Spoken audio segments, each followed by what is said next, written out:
I thought about you guys a lot. I said, the married people stuck at home, I want to be like them. I envy these guys. Some of you don't even dress yourselves anymore.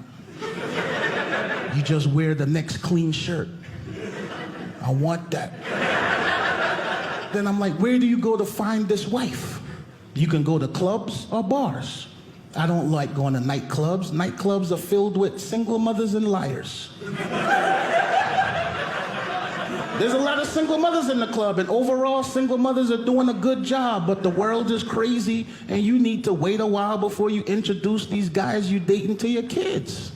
I went out with this single mother 2 times. I'm at work, the school called me to come pick up her son. You can't put my name on the list to come pick up your son. I only seen this dude 2 times in the dark at your house. They wear uniforms now, they got the same little haircut. I might pick up the wrong kid. Now this dude is on my backseat wheezing. I don't need that. But I'm scared. I'm not afraid to admit it. Marriage is a major decision. How many times in your life do you want to lose half your stuff?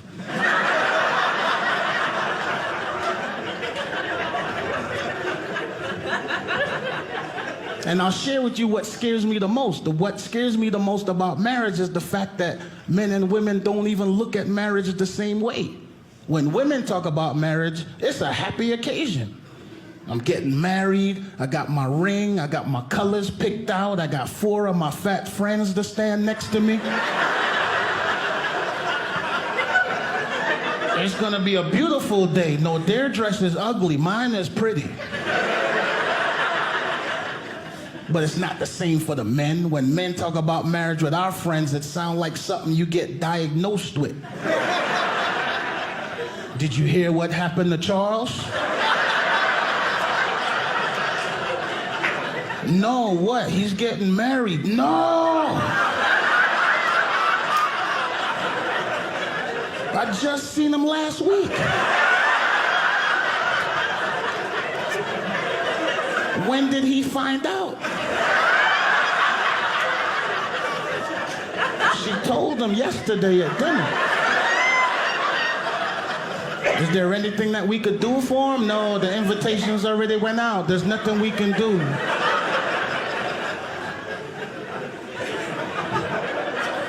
It's rough. I live in Atlanta. You think it'd be easy to find somebody in Atlanta. We have every group represented. We got the LGBTQ community. But it's 2022. You can't offend anyone. You can't step on anybody's toes. If you meet somebody in Atlanta that's attractive, you have to say things like, how long have you been a woman?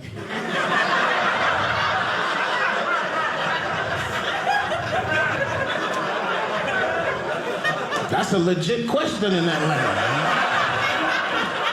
Like, if you've been doing this for 10, 15 years, I might be okay with it. But if this is your first date, I don't want no parts of this. I could tell you just bought these heels, you really can't walk in them. You still saying things guys say, like race you to the car. Don't no woman say race you to the car. But I practice what I preach. The older I get, I realize nobody wants to die alone. You have to be open-minded to dating people from different races, different religions, different age ranges. I used to date a Muslim girl. She came to me early in the relationship and said, would you consider becoming Muslim so we could get married? And I was like, no, I'm Christian. I just want 1 wife and a girlfriend. Who wants 4 wives?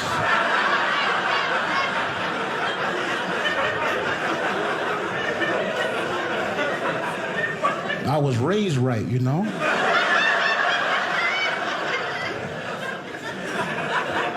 Nobody wants to come home from a night of drinking and be like, I was out with the fellas, I was out with the fellas, I was out with the fellas, I was out with the fellas.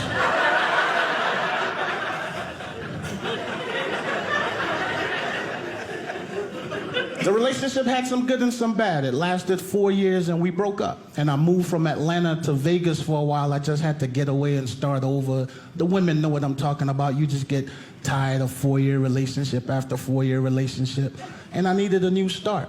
I'm sitting in Vegas and a good friend of mine called me up. You always have a good friend who helps you through a breakup. And my buddy was like, man, you're in Vegas. Why don't you see what Vegas has to offer?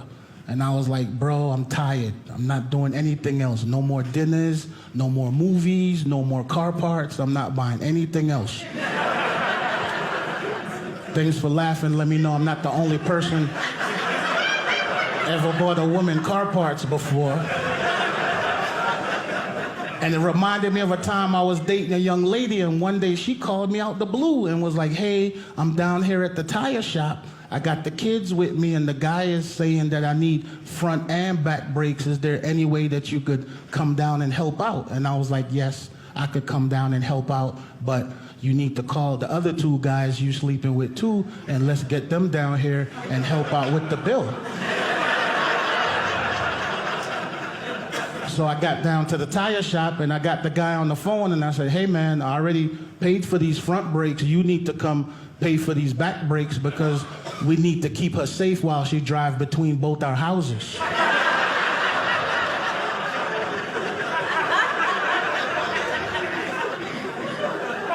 You're not gonna take my brakes and stop at his house. I'm fair, I'm not a fool. So my buddy, in trying to cheer me up, he says, I know what you need. You need a chubby girl. You never dated a chubby girl. Chubby girls are fun. So I went and found a chubby girl, but nobody told me chubby girls eat your leftovers.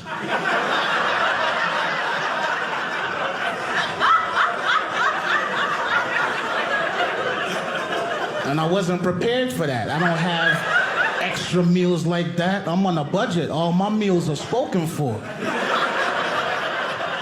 She would call me in the middle of the day and be like, I left this morning quietly. I didn't want to make no noise and wake you. And I'm like, yeah, but you took my lunch. I was going to eat that spaghetti when I woke up. This ain't going to work, chubby girl. This ain't going to work.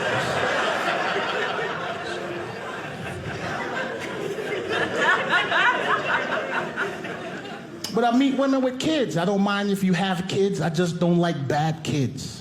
I don't like the people with the big 5-year-olds dragging their feet in baby strollers all over Walmart.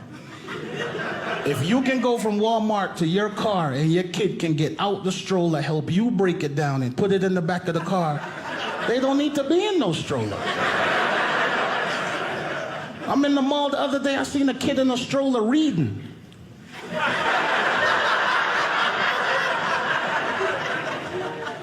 And you know who I hate the most? You know the people with the 3 and the 4-year-olds that can talk, but the mother let them use a pacifier? I'm over this girl's house 2 weeks ago. We sitting on the couch watching TV, baby in the middle of the living room playing. All of a sudden, out of nowhere, the baby go, you know I got a doctor's appointment tomorrow, right?